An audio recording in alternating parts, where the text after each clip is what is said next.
ओम शांति। 24 दिसंबर 2023 की अव्यक्त बापदादा की रिवाइज्ड मुरली 3 अप्रैल 1997 की अव्यक्त मुरली का टाइटल है पुराने संस्कारों को खत्म कर अपने निजी संस्कार धारण करने वाले एवर रेडी बनो। आज बापदादा अपने चारों ओर से विश्व के बाप के लव में आज बाप दादा अपने चारों ओर से विश्व के बाप के लव में लवलीन और लक्की बच्चों को देख रहे हैं।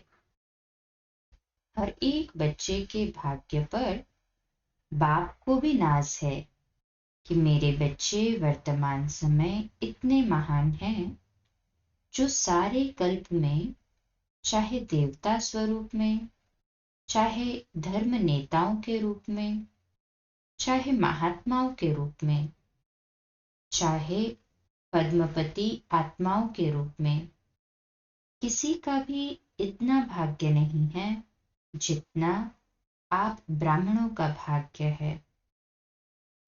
अपने ऐसे श्रेष्ठ भाग्य को सदा स्मृति में रखते हो, सदा ये अनहद गीत मन में गाते रहते हो कि वाह भाग्य विधाता बाप और वाह मुझ श्रेष्ठ आत्मा का भाग्य।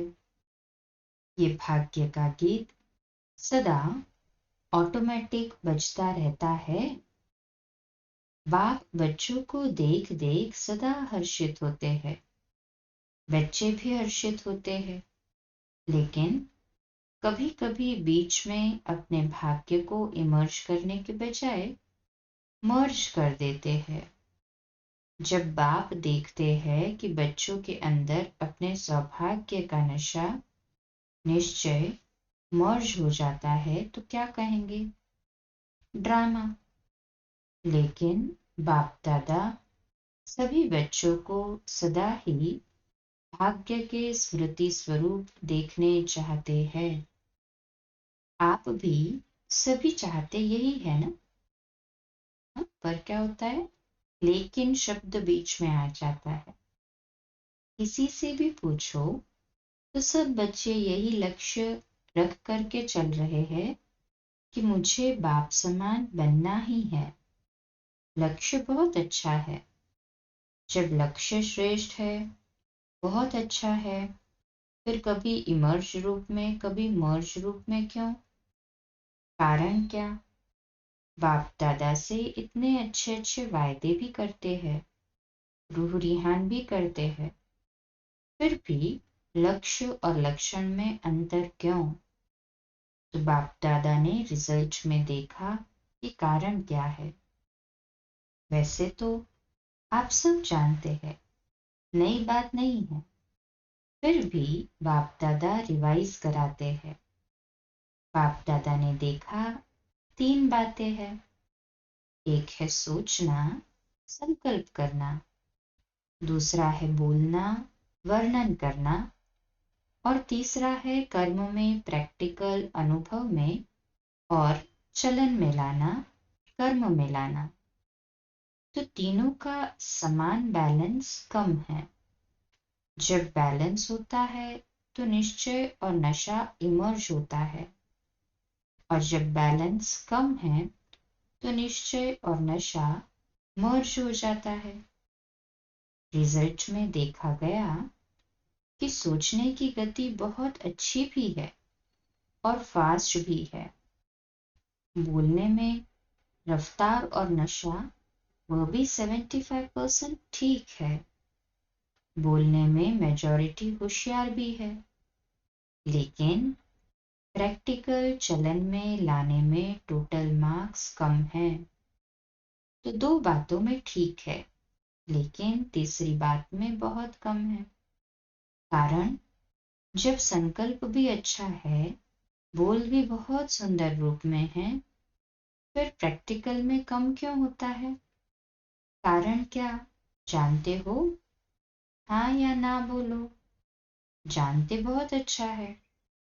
अगर किसी को भी कहेंगे इस टॉपिक पर भाषण करो या क्लास कराओ तो कितना अच्छा क्लास कराएंगे और बड़े निश्चय नशे फलक से भाषण भी करेंगे, क्लास भी कराएंगे, कराते हैं।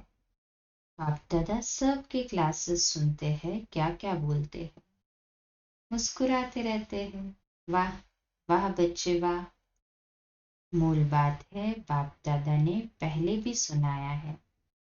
ये रिवाइज कोर्स चल रहा है तो बाप कहते हैं कि कारण एक ही है, ज्यादा भी नहीं है, एक ही कारण है। और बाप दादा समझते हैं कि कारण को निवारण करना मुश्किल भी नहीं है, बहुत सहज है, लेकिन सहज को मुश्किल बना देते हैं। मुश्किल है नहीं, बना देते हैं। क्यों? नशा मर्ज हो जाता है। एक ही कारण है, जो भी धारणा की बातें सुनते हो, करते भी हो, चाहे शक्तियों के रूप में, चाहे गुणों के रूप में, धारणा की बातें बहुत अच्छी अच्छी करते हो, इतनी अच्छी करते हो जो सुनने वाले चाहे अज्ञानी चाहे ज्ञानी सुनकर बहुत अच्छा कहकर खूब तालियां बजाते हैं, बहुत अच्छा कहा। लेकिन कितने बार लेकिन आया, ये लेकिन ही विघ्न डाल देता है। लेकिन शब्द समाप्त होना अर्थात बाप समान समीप आना, और बाप के समीप आना अर्थात समय को समीप लाना। लेकिन अभी तक लेकिन शब्द कहना पड़ता है। बाप को अच्छा नहीं लगता, लेकिन कहना ही पड़ता है। तो कारण क्या? जो भी कहते हो, धारण भी करते हो, धारणा के रूप से धारण करते हो, और वह धारणा किसकी थोड़ी समय, किसकी ज्यादा समय भी चलती है। लेकिन धारणा प्रैक्टिकल में सदा चढ़ती चले, बढ़ती चले। उसके लिए यही मुख्य बात है कि जैसे द्वापर से लेकर अंतिम जन्म तक जो भी अवगुण व कमजोरियां हैं, उसकी धारणा संस्कार रूप में बन गई, और संस्कार बनने के कारण मेहनत नहीं करना पड़ता। छोड़ना भी चाहते हैं, अच्छा नहीं लगता है, फिर भी कहते हैं क्या करे, मेरा संस्कार ऐसा है। आप बुरा नहीं मानना, मेरा संस्कार ऐसा है। संस्कार बना कैसे? बनाया तभी तो बनाना, तो जब द्वापर से ये उल्टे संस्कार बन गए, जिससे आप समय पर मजबूर भी होते हो, फिर भी कहते हो क्या करे, संस्कार है। तो संस्कार सहज न चाहते हुए भी प्रैक्टिकल में आ जाते हैं ना। किसी को क्रोध आ जाता है, थोड़े समय के बाद कहते हैं आप बुरा नहीं मानना, मेरा संस्कार है। क्रोध को संस्कार बनाया, अवगुण को संस्कार बनाया, और गुणों को संस्कार क्यों नहीं बनाया है? जैसे क्रोध अज्ञान की शक्ति है, और ज्ञान की शक्ति शांति है, सहन शक्ति है। अज्ञान की शक्ति क्रोध को बहुत अच्छी तरह से संस्कार बना लिया है, और यूज भी करते रहते हो, फिर माफी भी लेते रहते हो। माफ कर देना, आगे से नहीं होगा, और आगे और ज्यादा होता है। कारण क्योंकि संस्कार बना दिया है। तो बाप दादा एक ही बात बच्चों को बार बार सुनाते हैं कि अभी हर गुण को, हर ज्ञान की बात को संस्कार रूप में लाओ। ब्राह्मण आत्माओं के निजी संस्कार कौन से हैं? क्रोध या सहन शक्ति? कौन सा है? सहन शक्ति, शांति की शक्ति, ये है ना। तो अवगुणों को तो सहज ही संस्कार बना दिया, कूट कूट कर अंदर डाल दिया है, जो न चाहते भी निकलता रहता है। ऐसे हर गुण को अंदर कूट कूट कर संस्कार बनाओ।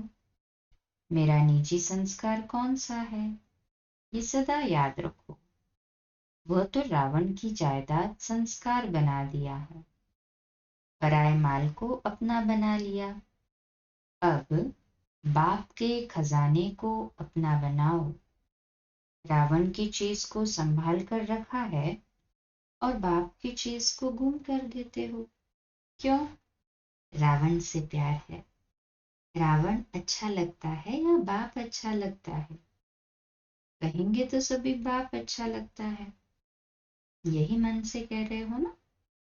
लेकिन जो अच्छा लगता है उसकी बात निश्चय की स्याही से दिल में समा जाती है। जब कोई रावण के संस्कार के वश होते हैं और फिर भी कहते रहते हैं, बाबा आपसे मेरा बहुत प्यार है, बहुत प्यार है। बाप पूछते हैं कितना प्यार है, तो कहते हैं आकाश से भी ज्यादा। बाप सुन करके खुश भी होते हैं कि कितने भोले बच्चे हैं। फिर भी बाप कहते हैं, बाप का सभी बच्चों से वायदा है कि दिल से अगर एक बार भी मेरा बाबा बोल दिया, फिर भले बीच बीच में भूल भूल जाते हो, लेकिन एक बार भी दिल से बोला मेरा बाबा, तो बाप भी कहते हैं जो भी हो जैसे भी हो मेरे ही हो, ले तो जाना ही है। सिर्फ बाप चाहते हैं कि बराती बनकर नहीं चलना, सजनी बनकर चलना। सुनकर के तो सभी बहुत खुश हो रहे हैं, अपने ऊपर हंसी भी आ रही है। अभी सुनने के समय अपने ऊपर हंसते हो, अपने ऊपर हंसी आती है, और जब जोश करते हो तब लाल पीले हो जाते हो। लेकिन बाप ने रिजल्ट में देखा कि बच्चों में एक विशेषता बहुत अच्छी है। कौन सी? पवित्रता में रहना। इसके लिए कितना भी सहन करना पड़ा है, कितना भी अपोजिशन करने वाले सामने आए हैं, लेकिन इस बात में 75% अच्छे हैं। 75% पवित्रता में अच्छे हैं। कोई कोई दसिया अर्थात गपोड़ा भी लगाते हैं, लेकिन फिर भी 75% ने इस बात में पास होकर दिखलाया है। अब उसके बाद दूसरा सब्जेक्ट कौन सा आता है? क्रोध। देहभान तो टोटल है ही, लेकिन देखा गया है कि क्रोध की सब्जेक्ट में बहुत कम पास है। ऐसे समझते हैं कि शायद क्रोध कोई विकार नहीं है, ये शस्त्र है, विकार नहीं है। लेकिन क्रोध ज्ञानी तो आत्मा के लिए महाशत्रु है, क्योंकि क्रोध अनेक आत्माओं के संबंध संपर्क में आने से प्रसिद्ध हो जाता है, और क्रोध को देख करके बाप के नाम की बहुत ग्लानि होती है। कहने वाले यही कहते हैं, देख लिया ज्ञानी तो आत्मा बच्चों को, क्रोध के बहुत रूप है। एक तो महान रूप आप अच्छी तरह से जानते हो, दिखाई देता है ये क्रोध कर रहा है।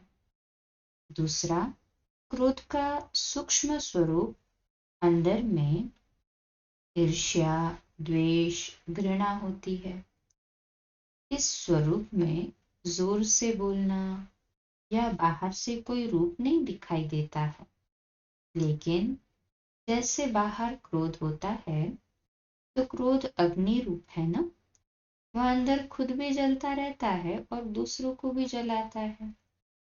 ऐसे ईर्ष्या, द्वेष, घृणा ये जिसमें है, वह इस अग्नि में अंदर ही अंदर जलता रहता है। बाहर से लाल पीला नहीं होता। लाल पीला फिर भी ठीक है, लेकिन वह काला होता है। तीसरा, क्रोध की चतुराई का रूप भी है। वह क्या है? कहने में समझने में ऐसे समझते हैं व कहते हैं कि कहाँ कहाँ सीरियस होना ही पड़ता है, कहाँ कहाँ लॉ उठाना ही पड़ता है कल्याण के लिए। अभी कल्याण है या नहीं, वह अपने से पूछो। बाप दादा ने किसी को भी अपने हाथ में लॉ अर्थात कानून उठाने की छुट्टी नहीं दी है। क्या कोई मुरली में कहा है कि भले लॉ उठाओ, क्रोध नहीं करो? लौ उठाने वाले के अंदर का रूप वही क्रोध का अंश होता है। जो निमित्त आत्मा है वह भी लौ उठाने नहीं है। जो निमित्त आत्माएं होती है, बाबा कहते वो भी लौ तो उठाते नहीं है, लेकिन उन्हों को लॉ रिवाइज कराना पड़ता है। लॉ कोई भी नहीं उठा सकता, लेकिन निमित्त है तो बाप द्वारा बनाए हुए लॉ को रिवाइज करना पड़ता है। निमित्त बनने वालों को इतनी छुट्टी है, सबको नहीं। आज बाप दादा थोड़ा ऑफिशियल शिक्षा दे रहे हैं, प्यार से उठाना, क्योंकि बाप दादा बच्चों के लिखे हुए किए हुए वायदे देखकर सुनकर मुस्कुराते रहते हैं। अभी बाप दादा ने जो सुनाया कि हर गुण को निजी संस्कार बनाओ, अंडरलाइन किया।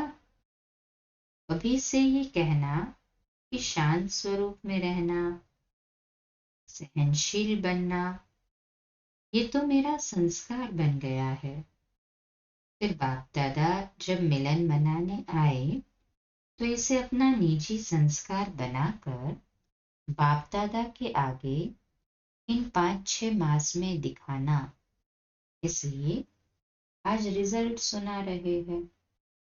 क्रोध की रिपोर्ट बहुत आती है, छोटा बड़ा भिन्न भिन्न रूप से क्रोध करते हैं। अभी बाप दादा ज्यादा नहीं खुलते हैं, लेकिन कहानियां बहुत मजे की है। इसलिए आज से क्रोध को क्या करेंगे? विदाई देंगे। सभी ने ताली बजाई। देखो, ताली बजाना बहुत सहज है, लेकिन क्रोध की ताली नहीं बजे। बाबा कहते क्रोध की ताली नहीं बजे। बाप दादा अभी ये बार बार सुनने नहीं चाहते हैं, फिर भी रहम पड़ता है तो सुन लेते हैं। तो अब से ये नहीं कहना कि बाबा वायदा तो किया लेकिन फिर आ गया, क्या करे, चाहते नहीं है, आ जाता है। आप ही माया को समझा दो, क्रोध को समझा दो, तो ये पुरुषार्थ भी बाप करे और प्रारब्ध बच्चे लेंगे, ये भी मेहनत बाप करे। तो ऐसा वायदा नहीं करना जो फिर 5 मास के बाद रिजल्ट देखे। भले आप बताओ नहीं बताओ, बाप के पास तो पहुंचती है। ऐसे रिजल्ट ना हो, क्या करे, हो जाता है, सरकमस्टांस ऐसे आते हैं, बात बहुत बड़ी हो गई ना। बाप को भी समझाने की कोशिश करते हैं, बड़े होशियार है। कहते हैं बाबा छोटी मोटी बातें हम पार कर लेते हैं, ये बात ही बड़ी थी ना। अभी दोष किस पर रखा? बात पर। और बात क्या करती है? आई और गई। बात आती है और चले जाती है। 5000 वर्ष के बाद फिर बात आएगी। जो 5000 वर्ष के बाद बात आनी है उस पर दोष रख देते हैं। ऐसे नहीं करना। क्या करूं? नहीं, ये संकल्प में भी नहीं लाना चाहिए। बाप दादा क्रोध के लिए क्यों विशेष कह रहा है? क्योंकि अगर क्रोध को आपने विदाई दे दी तो इसमें लोभ इच्छा सब आ जाता है।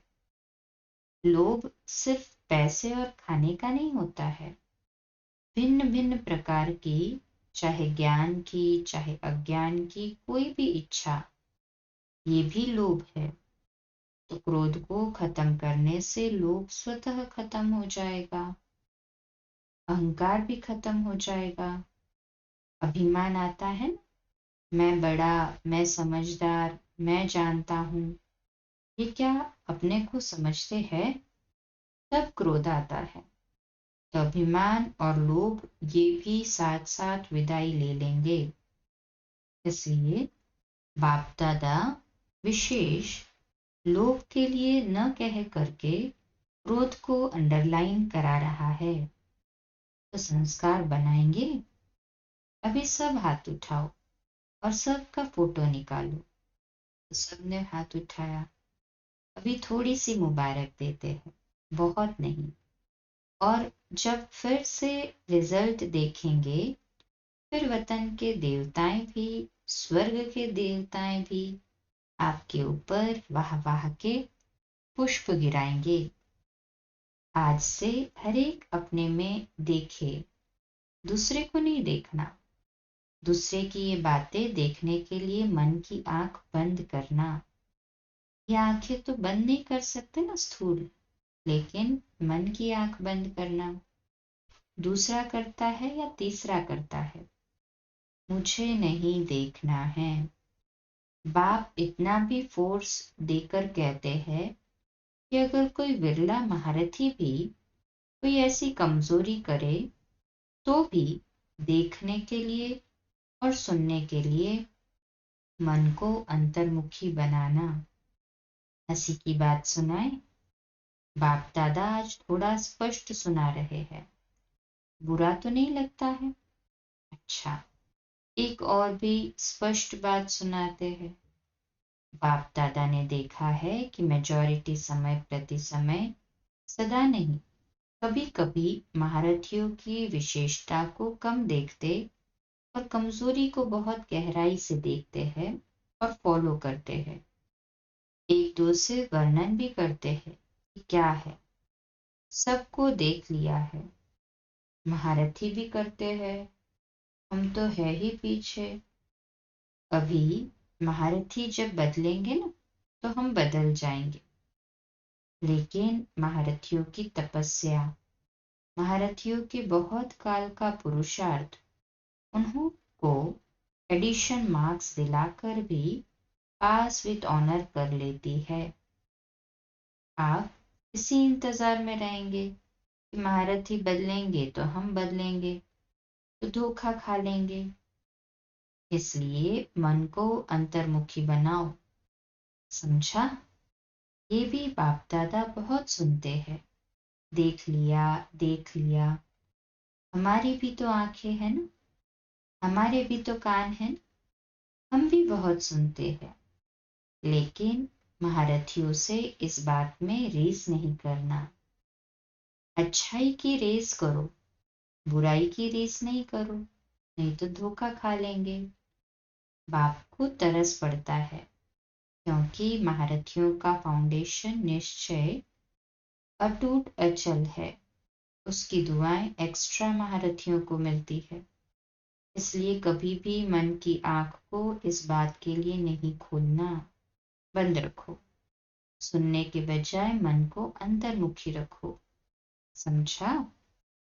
चारों ओर के सर्व बाप दादा के लवलीन आत्माएं, सर्व बाप के सेवाधारी आत्माएं, सर्व सहज पुरुषार्थ को अपनाने वाली श्रेष्ठ आत्माएं, सदा बाप समान बनने के लक्ष्य और लक्षण को समान बनाने वाली बाप के समीप आत्माओं को बाप दादा का बहुत बहुत याद प्यार और नमस्ते। हम रूहानी बच्चों के रूहानी माता पिता बाप दादा को याद प्यार, गुड मॉर्निंग और नमस्ते। वाह बाबा वाह, शुक्रिया बाबा, शुक्रिया। आज का मीठा वरदान, सबको अमर ज्ञान दे, अकाले मृत्यु के भय से छुड़ाने वाले शक्तिशाली सेवाधारी भव। विश्लेषण। दुनिया में आजकल अकाले मृत्यु का ही डर है। डर से खा भी रहे हैं, चल भी रहे हैं, सो भी रहे हैं। ऐसी आत्माओं को खुशी की बात सुनाकर भय से छुड़ाओ। उन्हें खुशखबरी सुनाओ कि हम आपको 21 जन्मों के लिए अकाले मृत्यु से बचा सकते हैं। हर आत्मा को अमर ज्ञान दे, अमर बनाओ, जिससे वे जन्म जन्म के लिए अकाले मृत्यु से बच जाए। ऐसे अपने शांति और सुख के वाइब्रेशन से लोगों को सुख चैन की अनुभूति कराने वाले शक्तिशाली सेवाधारी बनो। स्लोगन। याद और सेवा का बैलेंस रखने से ही सर्व की दुआएं मिलती है। याद और सेवा का बैलेंस रखने से ही सर्व की दुआएं मिलती है। आज का अव्यक्त इशारा है। स्वमान और अभिमान के अंतर को महीनता से करके बोलचाल, उठने बैठने में जो अभिमान दिखाई देता है या अपमान की जो फीलिंग आती है, इस अपमान और अभिमान से भी मुक्त बनो। जब अपने बुद्धि के अभिमान, श्रेष्ठ संस्कार, स्वभाव के अभिमान, सेवा की सफलता के अभिमान से मुक्त बनो, तब ब्रह्मा बाप समान संपूर्ण फरिश्ता बन सकेंगे। विशेष अटेंशन रखेंगे, सूक्ष्म में भी अभिमान की फीलिंग न आए। आज का सुमान है, मैं संपूर्ण फरिश्ता हूँ। मैं संपूर्ण फरिश्ता हूँ। अच्छा, कम बोलो, धीरे बोलो, मीठा बोलो, सत्य बोलो, सोच समझकर बोलो। निमित्त भाव, निर्माण भाव, निर्मल वाणी। आज का नया दिन आप सभी को मुबारक हो, मुबारक हो, मुबारक हो। शुभ दिवस। ओम शांति।